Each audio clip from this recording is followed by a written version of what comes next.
कराची में रात गए मुख्तलिफ इलाकों में वक्फे वक्फे से कहीं हल्की कहीं तेज बारिश। शहर के जनूबी इलाकों में तेज बारिश ने जलथा लेक कर दिया।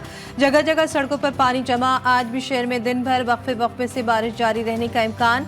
साहिली पट्टी के करीबी इलाकों में बनने वाले बादल 7 अगस्त तक असरअंदाज रहेंगे। बाज़ इलाकों में मूसलाधार बारिश हो सकती है।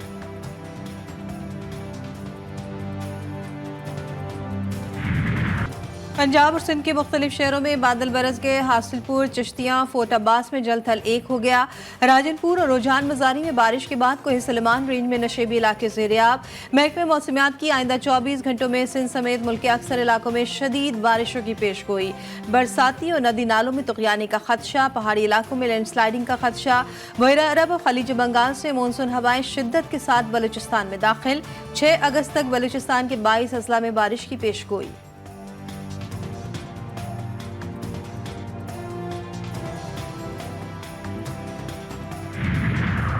वज़ीर-ए-आज़म शहबाज शरीफ ने वफाकी काबीना का इजलास आज सुबह 10 बजे तलब कर लिया। मुल्क की मजमूई सियासी और मुआशी सूरत हाल पर गौर किया जाएगा। इजलास में ECC के फैसलों की तौसीक़ भी की जाएगी।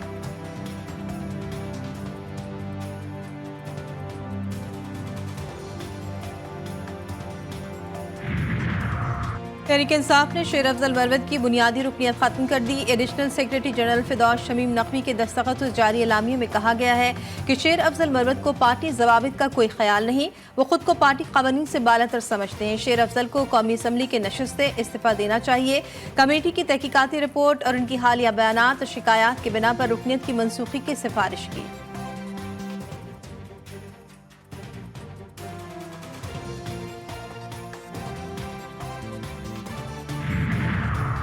शेर अफजल मरवत का कहना था कि मैं पार्टी के फैसले का एहतराम करता हूं, लेकिन एक बात वाज़ेह कर दूं, खान का सिपाही था, हूं और रहूंगा। अपनी हैसियत में लीडर की रिहाई की जो कोशिश कर सका करूंगा। मेरे कायद के कानों में मेरे खिलाफ जहर घोला गया है, गलत फहमियां पैदा की गई हैं। मैं कोशिश करूंगा लीडर से मिलकर अपना मौक़िफ़ उनके सामने पेश करूं। मैं उन्हें मुतमईन करने की कोशिश करूंगा। अगर वो मुतमईन ना हुए तो सीट उनकी अमानत है, उसी वक्त वापस लौटा दूंगा।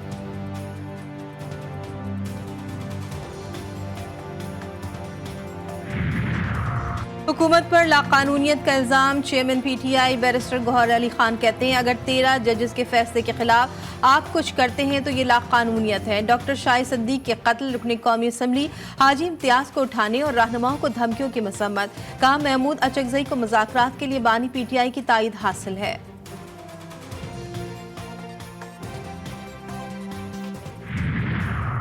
तहरीक इंसाफ और जमीयत उलमा इस्लाम के दरमियान इत्तेहाद से मुतालिक पेशरफ। PTI और JUI की मुज़ाकराती कमेटियों की मुलाकात तय पा गई। पहला इजलास मंगल को होगा। मुलाकात में JUI सरबराह मौलाना फजलुर रहमान भी शरीक होंगे। PTI और JUI ने 5-5 रुकनी कमेटियां तश्कील दी हैं।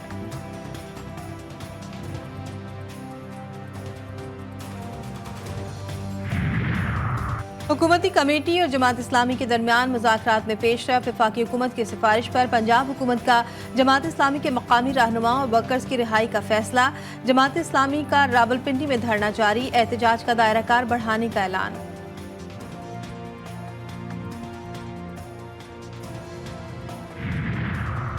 तनख्वाहदार तबके पर बे इंतहा टैक्स लगाकर डाका डाला जा रहा है। हुकूमत IPPs पर कोई फैसला नहीं कर रही। बिजली के बिल सियासत नहीं बल्कि अवाम का मसला है। अमीर जमात इस्लामी हाफिज नईमुर रहमान का वीडियो लिंक के जरिए धरने की शुरा से खिताब। बोले, फ्री पेट्रोल खत्म करने से 2.5 या 300 अरब रुपए मिलेंगे। अवाम को रिलीफ दे और जागीरदारों पर टैक्स लगाएं।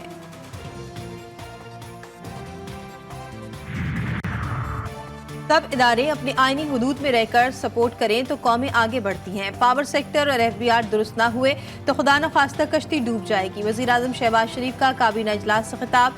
कहते हैं, बिजली बहरान हल करना इत्तेहादी हुकूमत और पूरी कौम का एजेंडा है। इस पर सियासत अवाम की तौहीन के मुतरादिफ है।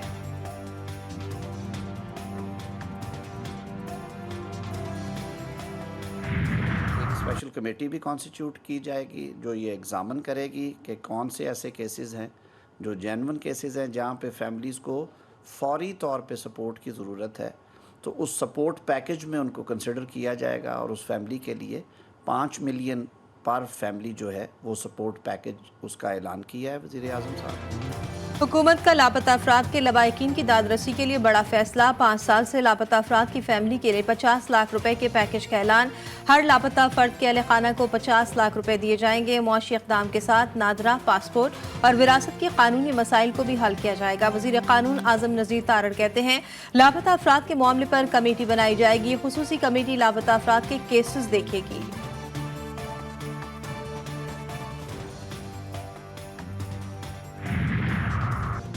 साबिक गवर्नर सिंध डॉक्टर इश्तलाबाद का जल्द वतन वापसी का ऐलान। GTV न्यूज़ के प्रोग्राम 7 से 8 में गुफ्तगू करते हुए बोले, बदकिस्मती से अदालतों को सियासी कर दिया गया है। मुल्क के जो हालात हैं, सोचा मुझे कुछ करना चाहिए। मुल्क को आगे ले जाने के लिए अपना हिस्सा डालना चाहता हूँ। काफ़ी लोगों से राब्ते में हूँ। नई पार्टी के लिए मेरी पहचान पाकिस्तान के नाम से स्लोगन दिया है।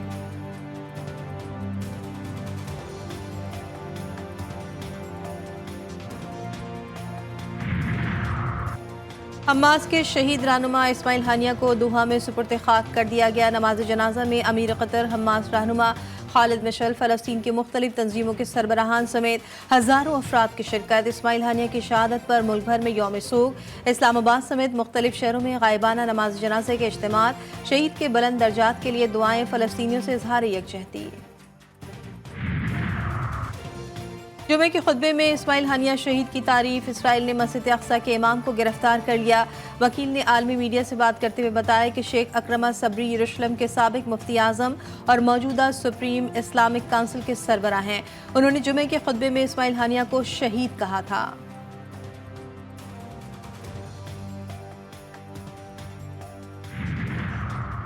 ईरानी वज़ीर ख़ारजा अली बाकरी कई ने अक़वाम मुत्तहिदा के सेक्रेटरी जनरल पर वाज़ेह कर दिया कि ईरान जराइम पेशा सह्यूनियों को सज़ा देने के लिए अपना कानून हक़ इस्तेमाल करने से दरेक नहीं करेगा। सह्यूनी हुकूमत का इक़दाम ईरान की अराज़ी, सालमियत, खुदमुख्तारी और कौमी इक़्तिदार आला की खुली खिलाफ वर्जी है। ईरानी सुप्रीम लीडर सैयद अली ख़ामनेई ने अपनी वेबसाइट पर लिख दिया कि सह्यूनी हुकूमत का खात्मा हो चुका है। अमेरिका का इसराइल और ईरान के दरमियान बढ़ती कशीदगी के दौरान मशरिक़ वस्ता में मजीद फौज भेजने का फैसला। पेंटागन ने बताया कि अमेरिका मशरिक़ वस्ता में इजाफी fighter jet squadron, navy cruise और डिस्ट्रॉयर शिप भेजेगा। अमेरिकी B-2 बमबार तैयारे कतर पहुंच गए।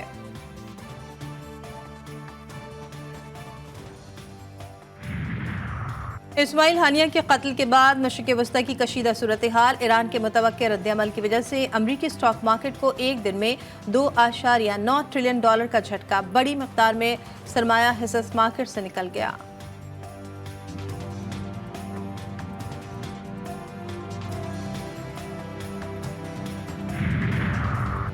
अमेरिका की नायब सदर कमला हैरिस बतौर सदारती उम्मीदवार नामजदगी के लिए मतलूबा डेलीगेट्स की हिमायत हासिल करने में कामयाब। उन्हें ऑनलाइन वोटिंग में 2350 डेलीगेट्स के वोट मिले। हैरिस ने उम्मीदवार होने को अपने लिए एजाज करार दिया। हैरिस किसी पार्टी की पहली गैर सफेद फाम खातून उम्मीदवार होंगी। अगर वो जीत गई तो मुल्क की पहली खातून सदर होंगी।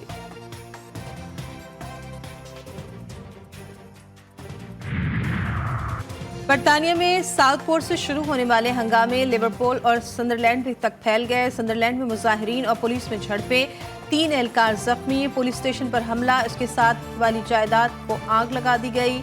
तशद्दुद की ये लहर साउथपोर्ट में चाकू जनी में 3 बच्चों की हलाकत के बाद शुरू हुई थी।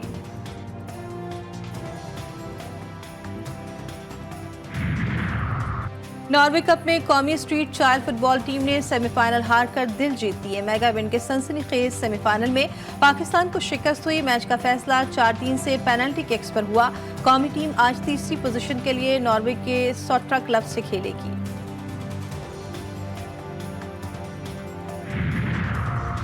और पैलेस ओलंपिक्स में चीन की बर्तरी का सफर जारी। 13 सोने के तमगों समेत अब तक 30 तमगे हासिल कर लिए। मेजबान फ्रांस 11 सोने, 12 चांदी और 13 कांसी के तमगों के साथ दूसरी पोजीशन पर।